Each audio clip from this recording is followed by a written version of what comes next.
Hi hello welcome to Neethu's YouTube channel. കണ്ണമ്മൻ്റെ Christmas vacation തുടങ്ങി. അങ്ങനെ ഞങ്ങൾ ചെറിയൊരു ഔട്ടിംഗ് വെളിയിലോട്ടിറങ്ങി ഫുഡ് കഴിക്കാനുള്ള പ്ലാനിങ് വന്നപ്പോഴാണ് ഞങ്ങൾക്ക് നോൺ വെജ് വേണോ വെജ് വേണോ എന്നുള്ള കൺഫ്യൂഷനിൽ ഞങ്ങൾ വെജ് ഫിക്സ് ചെയ്ത് അങ്ങനെ ഹള്ളിമനെ മല്ലേശ്വരം ഹള്ളിമനെ എന്നും പറഞ്ഞ റെസ്റ്റോറൻറ്റ് ഉണ്ട്. അവിടെ Karnataka style variety food vegetarian food കിട്ടും. അങ്ങനെ അവിടെ നീണ്ട ക്യൂ ഒക്കെ തരണം ചെയ്ത് ഞങ്ങൾ സീറ്റിൽ വന്നിരുന്നു. അവിടെ ചെന്ന് ഇരുന്നതിന് ശേഷം പുള്ളിക്കാരനൊരു വെൽക്കം ഡ്രിങ്ക് കൊണ്ട് തന്നു. ലെമൺ ജ്യൂസ് ആയിരുന്നു. അത് കഴിഞ്ഞ് കുറേ സൈഡ് ഡിഷസ് വിളമ്പി, പായസം കിട്ടി.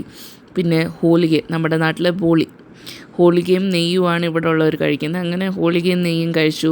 എന്നിട്ട് അക്കി റൊട്ടി റാഗി റൊട്ടി എന്നും പറഞ്ഞ് 2 റൊട്ടികൾ തന്നു. പിന്നെ മസാല ദോശ, മിനി മസാല ദോശയാണ്.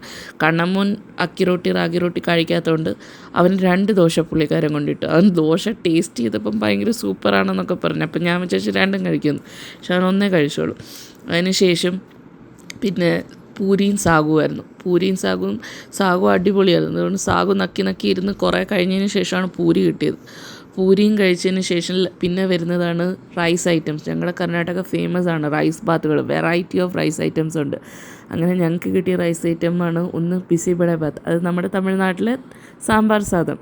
പിന്നെ പുലാവ് ഫേമസ് ആണല്ലോ, പുലാവ് ഉണ്ടായിരുന്നു. പിന്നെ റൈസ് ആൻഡ് രസം. അത് കഴിഞ്ഞിട്ട് മസ്രന എന്ന് പറയുന്ന കേർഡ് റൈസിൽ കുറച്ച് കളർഫുള്ളാക്കിയായിരുന്നു അവർ കേട്ടോ. ഈ മുന്തിരിങ്ങ അനാറൊക്കെ ഇട്ട് നല്ല രസമുണ്ടായിരുന്നു അത്. ഇങ്ങനെ ഒരു വിധത്തിൽ ഞങ്ങൾ കഴിച്ചിട്ട് എണ്ണിച്ച് കൈയൊക്കെ കഴുകിയിട്ട് വന്നപ്പം പുള്ളിക്കാരൻ പറയും ഒരു 3 കൂപ്പൺ തന്നിട്ട് പറയാം, താഴെ ഐസ്ക്രീമും കൂടെ ഉണ്ട്, അതും കൂടെ കളക്ട് ചെയ്തോളൂ എന്ന്. ഞങ്ങൾ ഈ ഐസ്ക്രീം വേണോ, വയറ് ഫുള്ളാണ്. പൊതുവേ ഞാനും കണ്ണമ്മനും ഐസ്ക്രീം വിടാറില്ല. എന്നിട്ട് ഞങ്ങൾ വിട്ടിങ്ങനെ. പക്ഷെ ഫുഡ് അടിപൊളിയായിരുന്നു കേട്ടോ. Please do visit Hallimane. കാരണം variety of food, variety of വെജിറ്റേറിയനിൽ കിട്ടും. Thank you for watching.